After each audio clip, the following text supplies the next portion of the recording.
Добрый вечер, вы смотрите новости на телеканале Якутия-24 в прямом эфире. С вами Влад Давыдов. ДТП в Намском районе. Нетрезвый водитель допустил аварию. Один из пассажиров скончался на месте. Зима близко. В Якутии начинают закрываться паромные переправы. О каких маршрутах и сроках идет речь?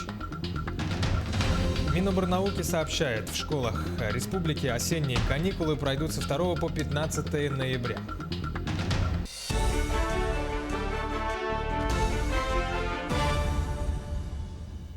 В Намском районе в ДТП погиб человек. Это случилось на автодороге Нам на 118-м километре.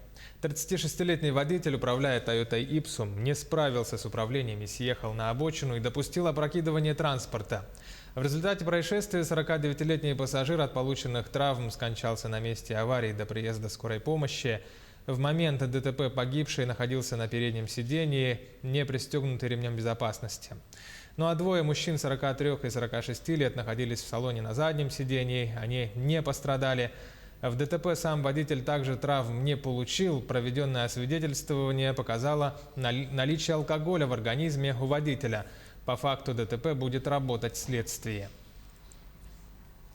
Выявлено 132 новых случая COVID-19 в республике, в том числе в Якутске 85, в Алданском районе 11, Мегино-Кангаласском, Хангаласском по 4, Верхневилюйском, Кобяйском по 3 случая, Горном, Жиганском, Мирнинском, Неренгринском, Нюрбинском, Аймеконском, Алекминском, Сунтарском районах по 2 диагностировано, в Амгинском, Булунском, Вилюйском, Намском, Оленёкском, Тампонском районах по 1 случаю заражения и 1 летальный исход за сутки. Лабораториями республики за день проведено 4491 исследование на коронавирус. Всего с начала эпидемии обработано 565 369 тестов. Необходимо обратить внимание на то, что после субботнего визита, в том числе главы республики в целом по медицинским учреждениям и лабораториями, мы вновь приняли решение об увеличении объемов лабораторий по тестированию граждан. Также принят ряд организационных мер. Можно увеличивать количество исследований на коронавирус, но мы должны понимать, что у каждой системы есть свой резерв. И поэтому сегодня для нас особенно важно, прежде всего, соблюдение тех норм, которые определены нормативно-правовыми актами главы республики Саха-Якутия. Обстановка по новой коронавирусной инфекции в Амгинском районе, как и по всей республике, остается напряженной. За весь период, начиная с марта, в Улусе был подтвержден 191 случай коронавируса. Из них 127 человек полностью вылечились, 55 находятся на лечении на дому, 8 человек в стационаре. В районе введен масочный режим, все культурно-массовые и спортивные мероприятия отменены. Часть работников бюджетной сферы переведена на удаленку. Роспотребнадзор периодически проводит рейды по устранению нарушений санитарных норм в торговых центрах и магазинах Амги. Все образовательные учреждения работают в установленном порядке. Сообщается, что Амгинская центральная районная больница на данный момент с потоком больных справляется и имеет запас по койкам и аппаратам ИВЛ. На сегодня у нас 12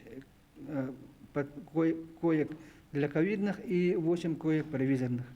По стационарному лечению у нас все необходимые расходные материалы и ИВЛ-аппараты имеются в достаточном количестве. По линии Харасхал мы в этом году получили 1 ИВЛ-аппарат, и по линии Министерства здравоохранения Республики Саха-Якутия мы получили дополнительно 2 ИВЛ-аппарата. Кроме этого мы получили мониторы и получили также шприц-насосы. К другим новостям, с 19 октября в Хангаласском Улусе закрыты паромные переправы. В ближайшее время паромы перестанут ходить на рек Халдан и Вилюй. По информации Минтранса региона, вне сроков навигации на паромной переправе Якутск-Нижний Бестях будут работать суда в сопровождении тяжелых буксиров. Ну а далее, в период интенсивного ледостава, планируется организация перевозки грузов по маршруту Жатай-Техтюр с сопровождением ледокола.